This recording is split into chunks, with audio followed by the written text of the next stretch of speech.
As the royal carriage approaches the esteemed Louis-le-Grand College, crowds gather for a glimpse of grandeur. It is a day to welcome the newly crowned king, Louis XVI, and his lovely Austrian wife to the city of Paris.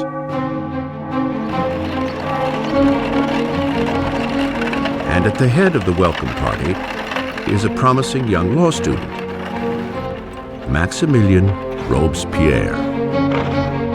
When Robespierre was a schoolboy, the king visited the college and Robespierre gave a Latin address to the king. So he actually spoke to Louis XVI when he was a teenager.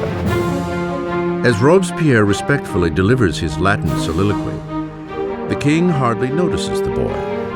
But years later, their fates will again intertwine under very different, much darker circumstances. It was one of these rituals that take place in every school, and yet, of course, it was so charged with irony, because here you had the young Robespierre reading this discourse in honor of the man he would later kill. For now, the welcome is warm and the flattery sincere. The visit from the royals may have won the hearts of the people, but their minds are leaning increasingly in an entirely different direction. Since the Middle Ages, European society had been broken into three distinct classes, dictated by birth. There was a great divide between the wealth of the nobility and the clergy and the poverty of the peasants. Then, at the blossoming of the 18th century, reason and science began to challenge this age-old tradition. Swept up on a current of innovation and new literature, Paris now radiates as the philosophical center of the world. The city pulses with a great flourishing of knowledge, a shining beacon of possibility. It is the age of enlightenment. The Enlightenment is a movement which says don't trust authority, don't trust anything that you've been told by anybody else at all. Think it out for yourself, test it for yourself. In old regime Europe, you were told what to think. You were given information from above by your rulers, by your priests.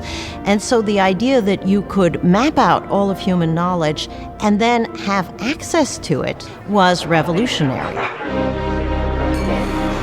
In elite salons across Paris, aristocrats gather to discuss Enlightenment authors and the burgeoning age of reason.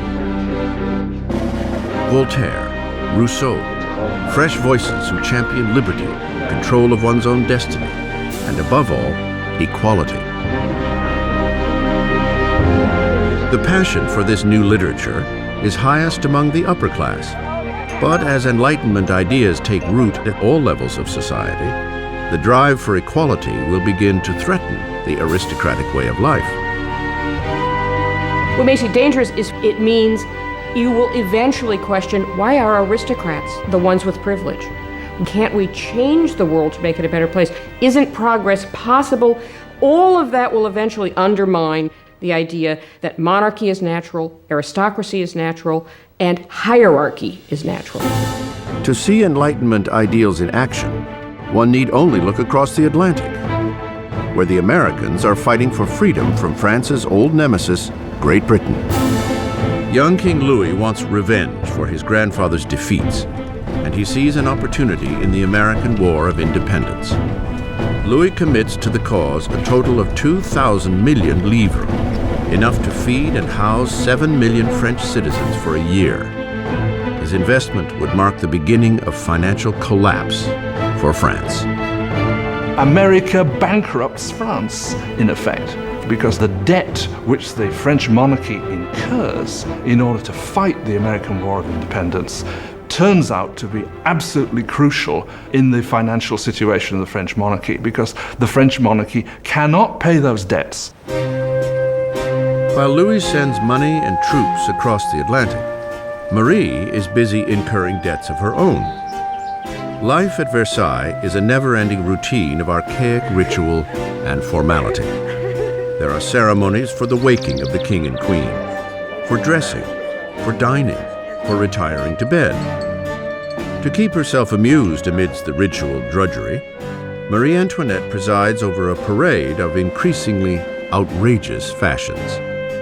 Marie was obsessed with fashion, especially these towering hairdos that were several feet high that took hours and hours in the construction and fit all sorts of ornaments and fruits, and to many people they seemed like an obscenity. They came to represent what was all that was wrong with her and with Versailles and that culture.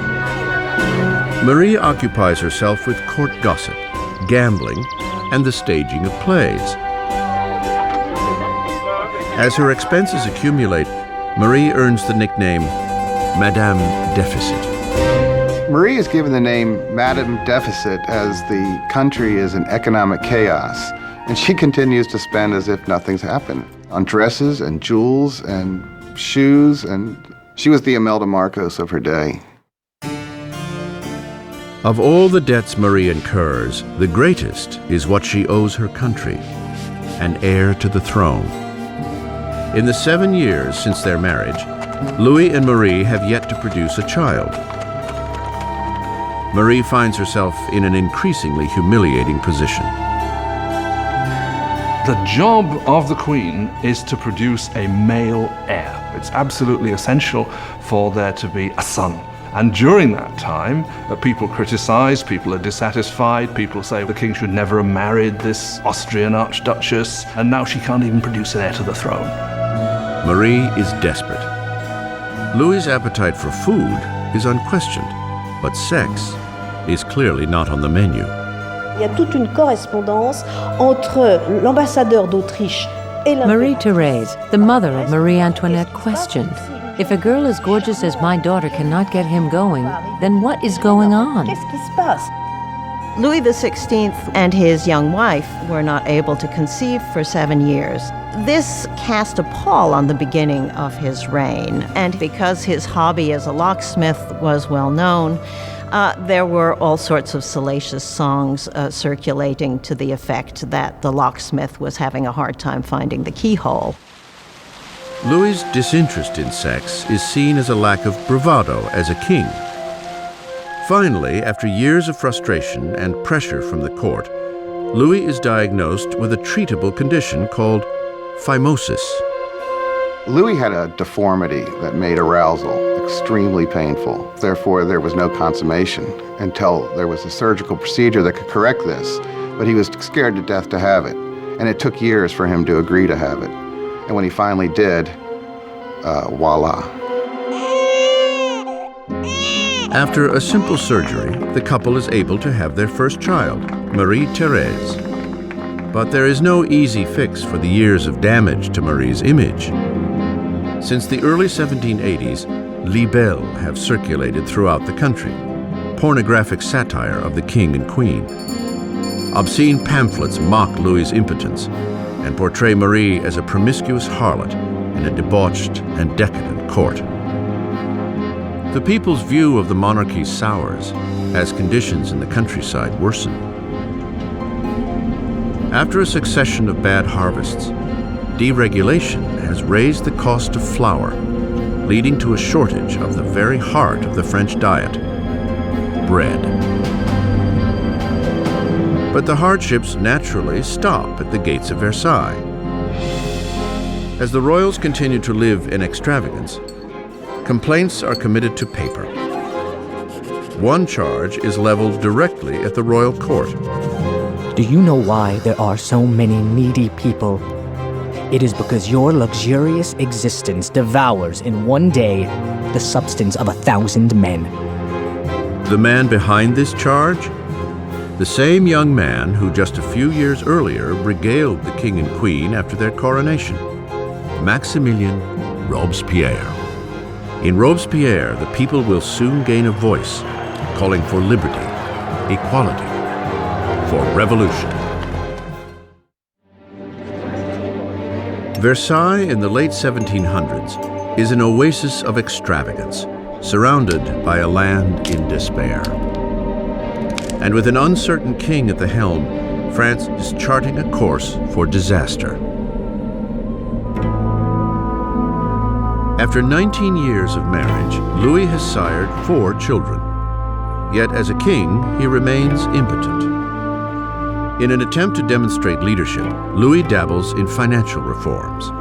But his misguided interfering burdens the poor with heavy taxes, while the nobility pay hardly at all. With the economy in ruins and the people restless, it seems as if even the heavens are angry, smiting France with the most bitterly cold winter in 90 years. If ever God intervened to make a situation worse, the summer of 1788 and the spring of 1789 is a moment when that happens. By the summer of 1788, you already have a burgeoning political crisis, and it's developing against a background of very serious food shortage. For the people of France in the 18th century, flour is the essence of life itself. Bread, the measure of existence. Most ordinary people in France ate at least 2 pounds a day of bread. Bread was all important. Its price was immediately felt by everyone. If the price doubled, you were in big trouble. Under Louis's financial mismanagement, the cost of flour skyrockets. Sparse food supplies are hoarded. And the cost of a loaf of bread soon equals a month's earnings. Hunger turns to rage. Riots break out across France. Homes are robbed. Bakeries are raided, and shopkeepers suspected of stockpiling bread are lynched on the spot.